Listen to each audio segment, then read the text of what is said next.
તેલ તમે પેકિંગ માટે મોકલી શકો. અને આ મારું પેકિંગ ની પ્રક્રિયા થાય. અહીંયા પછી પેકિંગ ચાલુ થઈ જાય. અચ્છા, તો આ સસ્તું તેલ મોંઘું તેલ એ શું હોય છે? તેલ તો સેમ જ પ્રોસેસ થી બધા જ કરે છે. તેલ કાઢવા માટેની મગફળી જ મેઇન છે. મગફળી કયા પ્રકારની તમે વાપરો છો તેનો આધાર તેલ ઉપર છે. ઓકે, એટલે જેમ કે 20 નંબરનું વાપરીએ તો એનું પ્રોડક્શન પર પણ પ્રોડક્શન બેસ્ટ મળે, એનો સ્વાદ સારો મળે. 24 નંબરની મગફળી તો તમે 50 ગ્રામ દાણા ખાઓ તો માથું ચડી જાય, પેટમાં અફરું થાય. દાણા ખાવાથી પણ તો એનું તેલ પણ ખાવા લાયક નથી ના હોય. એટલે તેલ માટે છે. મગફળીમાં ઘણી વખત ખેડૂતો જોડેથી પલળેલી મગફળી, સડી ગયેલી મગફળી, આ બધી ઓછી ગુણવત્તાવાળી મગફળી મળતી હોય છે. એ મગફળીમાં તેલ પણ ગુણવત્તા સારું ના આવે. બેસ્ટ ગુણવત્તા માટે 20 નંબરની દેશી મગફળી જ. તમે ક્યાંથી લાવો છો મગફળી? મગફળી અમારા સ્થાનિક પણ મળી રહે ને મોટા ભાગે અમે સૌરાષ્ટ્રમાંથી મગફળી ખરીદીએ. સૌરાષ્ટ્રની પ્રોડક્ટ વધારે હોય છે અને ત્યાંથી મગફળી આવતી હોય છે. જયંતિભાઈ, સૌથી પહેલો સવાલ એ છે કે આ આઈડિયા કેવી રીતના, વિચાર કેવી રીતના? કારણ કે આ વિસ્તારમાં મેં આવી રીતના કોઈને પ્રોડક્શન કરતા નથી જોયું તેલનું, તો વિચાર કેવી રીતના આવ્યો? ખૂબ સરસ પ્રશ્ન છે બેન તમારો. આમ તો જનરલી મને બાયપાસ સર્જરી કરેલી છે. અને બાયપાસ સર્જરી કર્યા પછી શુદ્ધ ખાવા માટેનો એક મોટો પ્રશ્ન હતો. એટલે મેં વિચાર્યું કે હું સ્વસ્થ થયા પછી વિચાર્યું કે આપણે એક ઓઇલ મિલ નાખીએ ને એમાં શુદ્ધ સિંગ તેલ આપણે તો ખાઈશું જ, પણ આપણા પરિવાર પણ ખાશે અને આપણે આજુબાજુના વિસ્તારના જે લોકો છે એ લોકોને પણ આપણે શુદ્ધ પ્રોવાઈડ કરીશું. એમ કરીને અમે નાના પાયે શરૂ કર્યું અને આ ધંધો શરૂ કરવાનો વિચાર કર્યો. અચ્છા, બાકી આમ તો તમે રિટાયર્ડ ટીચર છો એટલે તારે મારી એજ 62 વર્ષની છે. 62 વર્ષ. અચ્છા, હા, એટલે એવું જ છે ને કે બધું જ શરીર સારું છે તો બધું જ સારું છે. એટલે જો સારું અંદર જશે તો સારું રહેશે. અને આ વિસ્તાર જ કેમ? કારણ કે આ વિસ્તારમાં મેં કીધું એ પ્રમાણે ખેતી બહુ થાય અને મકાઈ પણ સારી અહીંયા થાય છે, તો સિંગ તેલ કેમ? સિંગ તેલ એટલા માટે, સિંગ તેલ ખાવાથી શરીર માટે સિંગ તેલ સારું છે. મકાઈ તો થાય જ, તમને ખબર છે, બજારમાં મકાઈનું તેલ મળે છે. હવે મકાઈ તો આપણો મુખ્ય ખોરાક છે. અમે મકાઈનો રોટલો ખાઈએ છીએ, મકાઈમાંથી ક્યારેય તેલ ના નીકળે. આ વિસ્તારમાં તો મકાઈની છીણ ને બધું મકાઈ મળે છે. અમારો મકાઈ મુખ્ય ખોરાક છે. મકાઈનું તેલ નીકળે છે, પણ એને ખબર નથી પડતી કે મકાઈનું તેલ જથ્થાબંધ બજારમાં મળે છે. મકાઈનું તેલ નીકળે જ નહીં, છતાં પણ મકાઈનું તેલ વેચાય છે અને લોકોને ગુમરાહ કરીને મકાઈનું તેલ ખવડાવે છે લોકો. એટલે અમે આ બધામાંથી છુટકારો થાય એટલા માટે એક સારું તેલ બજારમાં મળી રહે અને લોકો સારું ખાય એટલા માટે અમે સિંગ તેલ આગાડી નાખવાનો વિચાર કર્યો. તો અહીંયા કેવી રીતના કામ થાય છે? મતલબ કેટલા ડબ્બા ભરાય છે, કેવી રીતના વેચાણ થાય છે? અમારું રોજનું પ્રોડક્શન 70 ડબ્બા જેટલું છે. સવારથી સાંજ સુધી અમારું 70 ડબ્બાનું પ્રોડક્શન કરીએ છીએ અને 70 ડબ્બાનું વેચાણ મોટા ભાગે થઈ જાય છે. અચ્છા, એટલે બહુ જ વધારે પણ નહીં, એટલે શું કહેવાય કે એની ગુણવત્તા પણ જળવાઈ રહે અને બહુ ઓછું પણ નહીં કે બધું ચાલે. બસ અમારી ગુણવત્તા સાથે મોટું અમે કોઈ બહુ છોડ કરતા નથી. ગુણવત્તા સભર જ અમારું તેલ આપવાનું છે. એટલા માટે પ્રોડક્શન જે થાય એ પ્રોડક્શન અમારું વેચી જતું હોય છે. અને મગફળી ક્યાંથી લાવો તમે? રો મટીરિયલ મગફળી અમારું સ્થાનિક પણ મળી રહે છે અને મોટાભાગની મગફળી અમે સૌરાષ્ટ્રથી લાવીએ છીએ કે જેનો સિંગ સારી હોય છે અને એ પણ 20 નંબરની દેશી, જેને G20 તરીકે ઓળખાય એ જ મગફળી અમે વાપરીએ છીએ. બીજી કોઈ મગફળી વાપરતા નથી. ઓકે. અચ્છા, સિંગ તેલ સિવાય પણ બહુ જ બધા તેલ છે, રિફાઇન ઓઇલ પણ બહુ બધા અલગ અલગ પ્રકારના હોય છે. સિંગ તેલ માટે બધાને એવી ધારણા હોય કે બહુ હેવી પડતું હોય છે, સિંગ તેલ ખાવાથી કંઈ થાય છે, એ ધારણા કેમ છે લોકોમાં? એ ધારણા ધીમે ધીમે આપણે વડવાઓ જે છે ને સિંગ તેલ જ ખાતા, બીજું તેલ નતા ખાતા. અમારા વડવાઓ પણ આજે બજારમાં મળતો તેલ નહોતો, કપાસિયાનું તેલ હતું જ નહીં, સનફ્લાવર નહોતું, સોયાબીનનું તેલ નહોતું, કપાસિયાનું તેલ નહોતું, રાઈસ બ્રાન તેલ નહોતું, કોઈ તેલ નહોતા. માત્ર 2 તેલ ખાતા, સિંગ તેલ અને તલનું તેલ. કે જેનું તેલ આપણે જેનું આપણે સીધો દાણો ખાઈ શકીએ એનું જ તેલ ખવાય. એમાં 2 વસ્તુ છે, એક તો સિંગ દાણા આપણે ખાઈ શકીએ અને તલ ખાઈ શકીએ. આપણે કપાસિયા ખાઈ શકતા નથી, સોયાબીન સીધું નથી ખાઈ શકતા, છતાં પણ એનું તેલ નીકળીને આપણે ખાઈએ છીએ. જે પશુઓ માટે વપરાય છે એ માણસ ખાતો થયો છે અને પછી ધીરે ધીરે એટલે હેલ્થમાં ઇશ્યુઝ પણ હેલ્થમાં મોટા ઇશ્યુ. અત્યારે ખેતરમાં કામ કરવાવાળો માણસ પણ ડાયાબિટીસથી પીડાય છે, કેન્સરથી પીડાય છે. બીપી થી પીડાય છે કે જેને એ ક્યારેય રોગ ના થાય, જે કારણ કે રાજરોગ ગણાતા, છતાં પણ કેમ? કારણ કે એને સવારમાં ઉઠીને 5 થી 10 ગ્રામ તેલ એના શરીરમાં જવાનું છે, અને જે તેલ છે એ બિલકુલ ખરાબ છે, પ્રોસેસ કરેલું તેલ છે, કેમિકલ વાળું તેલ છે. એટલે એ તેલથી જ માણસના મોટા ભાગના માણસો જે ડાયાબિટીસથી પીડાય છે, બીપીથી પીડાય છે, કોલેસ્ટ્રોલથી પીડાય છે, કારણ કે મગફળીના તેલની અંદર 0 બેડ કોલેસ્ટ્રોલ છે. બેડ કોલેસ્ટ્રોલ બિલકુલ નથી, સારા કોલેસ્ટ્રોલ છે જે શરીરની જરૂર છે. એટલે બધા કરતા સારામાં સારું સિંગ તેલ. અને એડ્સ ને એ બધું પણ કામ કરે ને, કે કોઈ મોટા હીરો કે હિરોઈન એડ આપે છે તો બધાને એવું લાગે કે આ સારું જ હશે. એ ભલે વાપરતા ના હોય પણ એડમાં એ કરતા હોય. બજારમાં અમે જોઈએ છીએ કે તેલનો વેપારી હોય એ શુદ્ધ સિંગ તેલ ખાશે પણ તેલ બધો વેપાર કરશે. પછી એવું કહે છે સનફ્લાવર ખાવ એમાં કોલેસ્ટ્રોલ ના આવે, તમને તકલીફ ના થાય. એનો નફો છે, આ નફાના ધોરણે જ તેલ વેચાતું હોય છે, એટલા માટે બજારમાં આટલું બધું તેલ આવતું હોય છે. હા, એક્ઝેક્ટલી એ જ સવાલ છે કે બજારમાં આટલું બધું તેલ કેવી રીતના આવે છે, કારણ કે એટલું પ્રોડક્શન પણ નથી, મતલબ પ્રોડક્શન છે પણ એ લેવલનું નથી. આપણે જ્યારે જોઈએ ત્યારે દર થોડા દિવસે નકલી તેલ પકડાય છે, અને મતલબ નકલી તેલ શું હોય, એમ શું ભેળસેળ થાય એમાં? નકલી તેલની અંદર તો બેન મોટો પ્રશ્ન છે. એક જ ટેન્કર હોય, તમે જે પ્રકારનું તેલ જોઈએ એમાં એસેન્સ નાખો એટલે પ્રકારનું તેલ તૈયાર થઈ જાય. એટલે એ પામ ઓઇલ જ હોય. અચ્છા, ગરમ કરેલું રિફાઇન કરેલું પામ ઓઇલ ભરેલું જોઈએ. તમારે જે પ્રકારનું તેલ જોઈએ એ નાખો અને એમાં ડબ્બા તૈયાર હોય, અંદર તમે એસેન્સ નાખીને તમારો ડબ્બો ભરાઈને આવી જાય. એટલે ભલે એકલું જ મારવાનું, ભાઈ આ ફલાણી બ્રાન્ડ, આ ફલાણી બ્રાન્ડ, બધા બ્રાન્ડનું તેલ મળી જતું હોય છે. અચ્છા, તો આ બિઝનેસમાં કોમ્પિટિશન પણ બહુ જ વધારે છે, એટલે બહુ જ વધારે અલગ અલગ બ્રાન્ડ છે, તો કેવી રીતના ટકશો એમ? અમારું શુદ્ધ સિંગ તેલ છે. તમને અમે એક જ વખત અમારું તેલ તમને 1 લીટર આપીશું, તમે ખાશો એટલે ફરી 15 કિલો અમારું તેલ તમે લેવાનું છે. કોમ્પિટિશન છે, બધામાં કોમ્પિટિશન છે, પણ લોકો ખરીદતી વખતે વસ્તુ તો જુએ જ છે, પણ એક વખત એને પહોંચી જાય એટલે ખાતો થશે.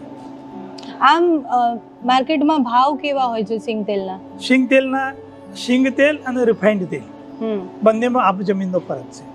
ઓકે. સિંગ તેલ અમે કાચી ગાણીનું સિંગ તેલ એટલા માટે કહીએ છીએ કે સિંગ તેલ નીકળ્યા પછી અમે માત્ર ફિલ્ટર કરીને પેકિંગ કરીને આપીએ છીએ. બજારમાં વેચાતો રિફાઇન્ડ તેલ કાઢ્યા પછી એની પ્રોસેસ કરવામાં આવતી હોય, એને ગરમ કરે, ઊંચા તાપમાને ખૂબ ગરમ કરે, અને પછી એની અંદર કેમિકલ છે, પામ ઓઇલ છે ઉમેર્યા પછી એ બજારમાં આવતા હોય છે.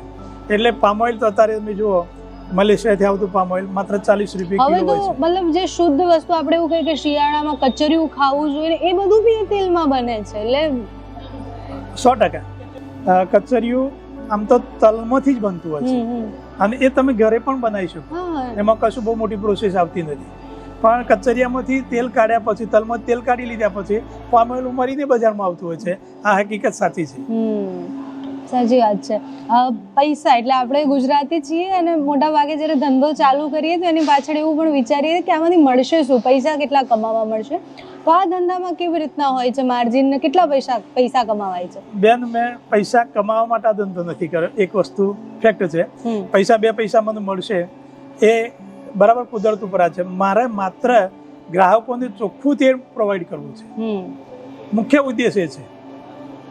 ખેડૂતો જોડે મગફળી કરું તો હું 50 રૂપિયા ખેડૂતને વધારે આપીશ તો ખેડૂતને 50 રૂપિયા ફાયદો થશે, અને ગ્રાહક ખાશે એનું શરીર સારું રહેશે, એને પણ ફાયદો થશે. આ મારો મુખ્ય ઉદ્દેશ છે.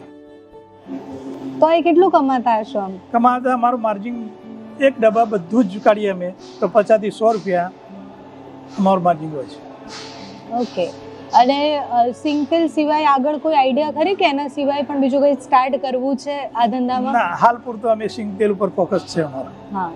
અને શું આગળનો વિચાર શું છે, કઈ રીતના કંપનીને આગળ વધારવી છે? અમારું કંપનીને આગળ વધારવી, અમારું અત્યારે અમે કુરિયર મારફતે ગુજરાતના મોટા ભાગના શહેરોમાં જઈએ છીએ.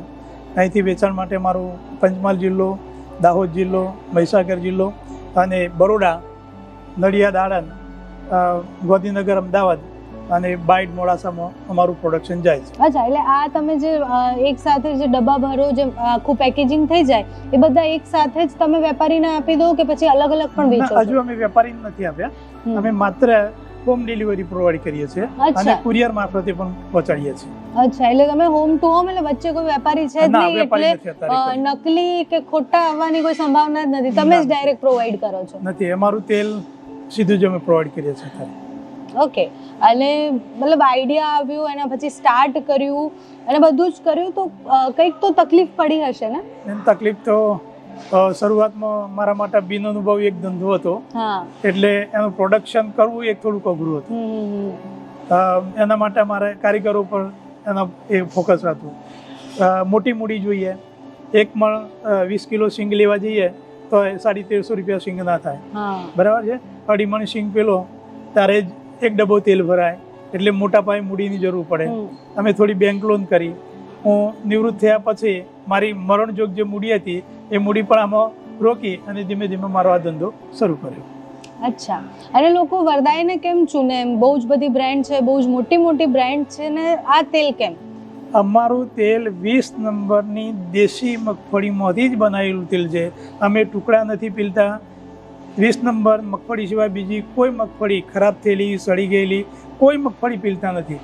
એટલે અમે એવો આગ્રહ રાખીએ ગ્રાહક જોડે, વપરાશકર્તા જોડે, કે તમે વરદાય સિંગ તેલનો ઉપયોગ કરો અને એક વખત તમે ટેસ્ટ કરો, એટલે અને બીજા તેલની સાથે તમે અમારી સરખામણી કરો, એવું અમારી અપેક્ષા હોય છે. આપણે આખી પ્રોસેસ તો જોઈ સિંગ તેલની, અને બધી જ જગ્યાએ જે રીતના સિંગ તેલ બનતું હોય, જેમ કહેવાય કાચી ગાડીનું સિંગ તેલ, તો પહેલા રો અલગ સિંગ તેલ હોય ને પછી અલગ દહીં, જે આપણે બતાવ્યું એ પ્રમાણે, તો એને આપણે એમને પણ રાખીએ તો એ થઈ જાય સરસ તેલ. આ રો સિંગ તેલ છે, આ કાચું, 72 કલાક સુધી મૂકી રાખવામાં આવે તો એ સીધું આ રીતે ચોખ્ખું થઈ જતું હોય છે. અચ્છા, જાતે જે ફિલ્ટર કરી દે. પણ આની અંદર જે સ્લરી અને કહેવાય જે દાણા છે અને દાણાનો ભૂકો નીચે ઠરી જતો હોય અને પછી આ રીતનું તેલ બનતું હોય. આ તેલ અમે ફિલ્ટરમાં સાદા કાપડથી કાઢીએ છીએ અને આ કાપડથી કાઢ્યા પછી સીધું આ. અચ્છા, એટલે તમારે ઘરે પણ જો કરવું હોય ફિલ્ટર તો તમે કરી શકો, થઈ જાય જાતે. પણ એની અંદર આ પ્રેસ મશીનથી થાય છે, એટલા માટે ઝડપથી થઈ જાય. હા. અચ્છા, અને સિંગ તેલ જ કેમ, એના ઉપર આટલો ભાર કેમ? સિંગ તેલ એટલા માટે અત્યારે ગુજરાત સરકારે પણ સિંગ તેલ ઉપર ભાર મૂક્યો છે. પ્રાથમિક શાળામાં જે સવારનો નાસ્તો અપાય છે એમાં ફરજિયાત સિંગ તેલનો ઉપયોગ કરવા માટેનું પરિપત્ર.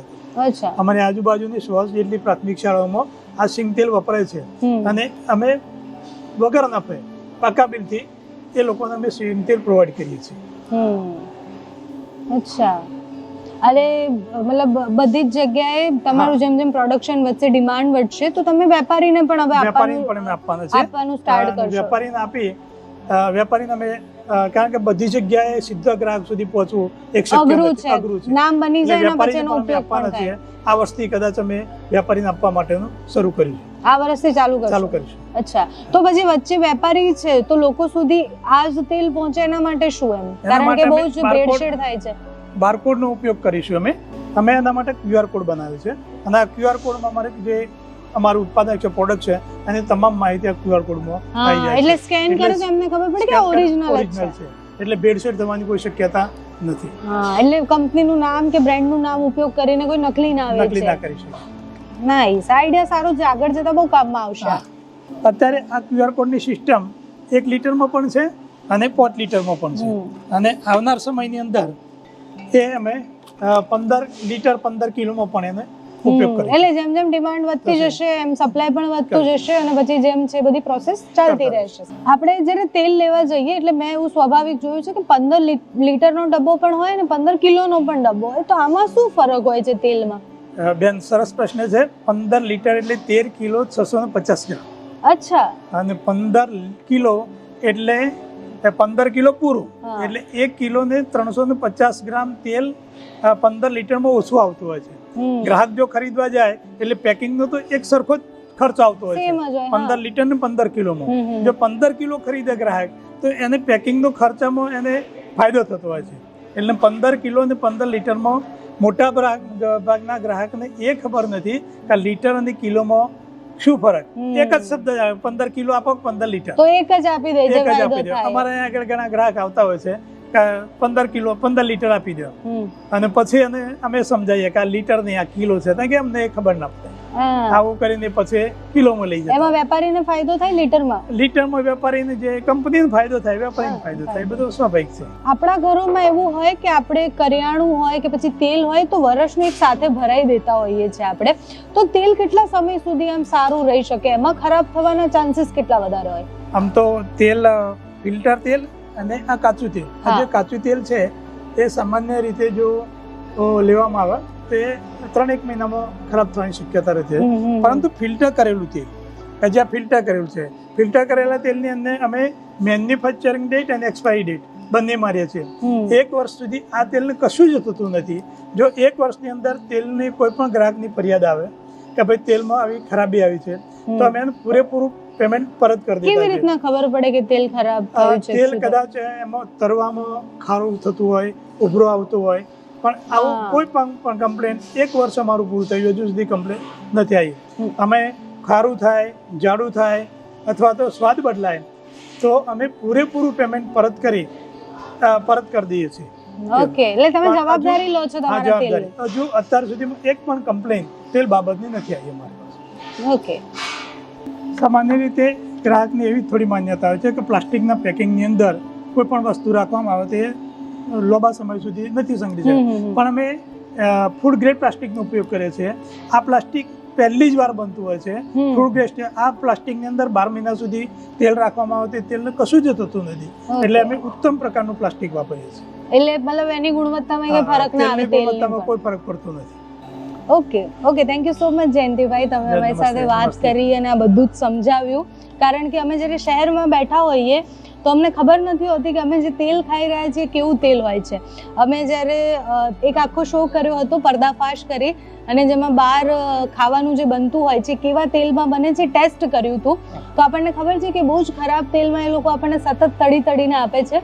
પણ આપણા ઘરે જે તેલ પહોંચે છે એ કેવું છે, કેવું ખાવું જોઈએ એ અમને નહોતી ખબર. જે અમને અહીંયા આવીને ખબર પડી કે આખી પ્રોસેસ છે અને આવી પ્રોસેસમાંથી તેલ પસાર થાય અને પછી એ જે તેલ આપણે કહીએ એમાં કેટલો ફરક હોય છે. મેં બહુ જ મોટી કંપનીઓ પણ એવી જોઈ છે કે જ્યાં તેલ રિફાઇન થતું હોય અને કેવી રીતના રિફાઇન થાય છે આપણને બધાને ખબર છે. પણ ધીરે ધીરે કોરોના પછી આપણે જે મૂળ તરફ પાછા વળ્યા છીએ તો એ પણ આપણા માટે ફાયદારૂપ છે કે આપણે પાછા મૂળ તરફ વળ્યા છીએ. અને એનાથી એ જ છે કે તમારું શરીર સારું હશે, તમે વધારે જેટલા દોડી શકશો તો એના માટે તમારે સારા તત્વો જોશે.